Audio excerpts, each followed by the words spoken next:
All right, so we're here backstage at Gas Monkey with the guys from ZoSo, Matt and Greg. How you doing? Great. How you doing, everyone? You don't have to talk more closely. This is real good. How are you doing, everyone? You guys ready for the show? Where'd you guys come from just now? We were in Baton Rouge last night, Louisiana. Here in Texas. Are you doing any other shows here in Texas besides Dallas? This is the last one on this leg of the tour, so we'll be back in the summer again of 2015. Well, here's a question. Since the conception of forming this band ZoSo, how much thought was it, put in place coming up with a name, and whose credit to that, to coming up with the name ZoSo, the ultimate? No thought at all. I mean, well, when we were looking for a name, we were kind of coming up with like album covers or titles, and it just seemed cliched. And also at the time, it was a thing of copyright infringement or whatever, getting permissions, all that. So I just said, well, why don't we just use Jimmy Page's symbol? If it's not even a word, we'll make it a word. And it was because I saw that Billboard, I looked up some stuff, and Billboard had 4 listed as ZoSo because it was entitled. So they really didn't know what to call it. So they either said 4 or ZoSo on the Billboard. And so I figured, since it was a religious symbol, there was they couldn't copyright it. So we could use it legally, and not to take anything away from them, but just so that we could, use the name, use that as our name or representation. Plus, it's an iconic symbol, and everybody knows that logo from all the albums or T-shirts or any other thing that describes Zeppelin or any kind of website, or it always pops up the word ZoSo. So a lot of people refer that also as the 4th album. That's the 4th album. Yes. Yeah.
Kind of jumps me to another question I've had down the line, but royalties. Do you guys pay any royalties for using the name, playing the music, or Yes, we do.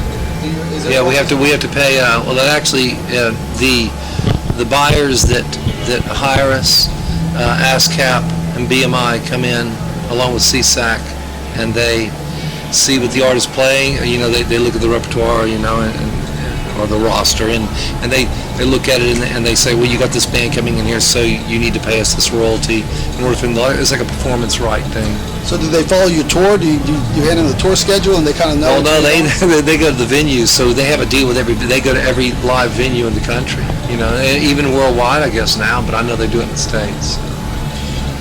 I was talking to you earlier. I know you told me you played Japan last year and a couple of South American countries. Anywhere else you guys played that you haven't told me? Or? Well, we did a convention down in Mexico, and we've already got some Canadian dates coming up in the new year. That will be next summer. And we're working on going back to Japan also and to South America. More extended tours. What about Europe? Any dates? I haven't been yet. No, I haven't been yet. We've been working on it. It's just trying to get everybody on the same page, make it happen. So. caught your show last summer at the House of Blues. Very good. Oh, thanks. I thought it was great. I thought it was one of the best ones I've seen. I've seen a lot of Zeppelin. I'm a big Zeppelin head, so kind of keep my eye on some of the Zeppelin tours, especially the local ones. You see them over and over, so you kind of know what to expect. You guys had a brilliant show, very, very vivid. There was one thing I noticed that you guys kind of kept in line as some of the performances from the song remains the same. Oh, yeah. Yes. You guys are following that. How did that come about? How did that say, hey, let's do this? I guess we just kind of decided that we didn't want to be like the normal round-of-the-mill Zeppelin bands, not do all live and not do all studio, just kind of mix it around. And with Matt on the vocals, we tried doing all the live stuff, and there's a lot of stuff that Robert did live that wasn't that productive, let's just say. And there was a lot of stuff and a lot of stuff that they did that was amazing. But what we like to do is integrate both, the good and the bad, and just kind of blend it in to where if we do certain versions of certain songs, we like to integrate like the live performance, but with the studio professionalism attitude, so to speak. So there was a lot of stuff that was off the cuff that wasn't, groundbreaking at that time. It was just them kind of flexing their virtual muscle, so to speak. And a lot of bands in the 70s did that, but we're not Led Zeppelin, and we're not trying to be Led Zeppelin. But what we like to do is carry on the torch of giving a nostalgic look into that time period and giving the new way that we do things, which I think works well. Yeah. The Zeppelin era, that particular Zeppelin era, the 73, they did a lot of how could I say, the jam set. I mean, they were on there, one song would last 20, 30 minutes, Until a train wreck. Exactly. Sometimes a train wreck. A lot of people, like me, I love that. You don't want to hear the studio version, you play the record for that. Right. But so, do you guys ever go off key from on stage? Do you stay on key? Well, there's certain songs that we can do things. Let's just say, for instance, we have to. So we pull the live version of No Quarter from Song Remains the Same because it seems to be the best one. So we do play that, but things like Immigrant Song, which we were doing the studio version, but then when the BBC sessions came out with the extended leads and everything, we go, wow, this is really kick ass, We always follow John. Whatever mood John is in, we have to follow that. So if he comes out with a part that we're like, oh yeah, we know that part, and then he'll go from there.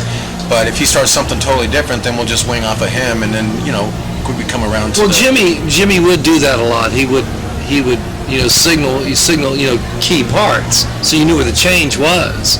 But as long as he's just rolling, everybody can go along with it. Because he'll throw in different beats sometimes that are really cool, and we're just we're jamming as if they would, but like I say, you do have signature parts and changes that's where you know where you're going with it. So we won't run into a wall. Well, who would know? I mean, you guys just keep it jamming. We would. Yeah, well, we would. There was a time when we first started out where we were new at sort of ad-libbing. We're like, well, come on, we want to do it like the way they did.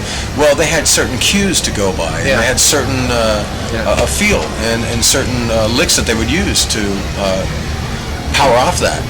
And as long as those were there, then we could do it. But if we didn't know where we were going, it could be a bad night for us. So we decided, let's figure out where the cues are, and then we'll work off of that. Yeah. But as time rolled on, and we gotten better with our instruments, and me and Adam got more comfortable with playing with each other, and then we would feed off of John's performance. It was a lot like what Zeppelin would have done. You could roll with it, So.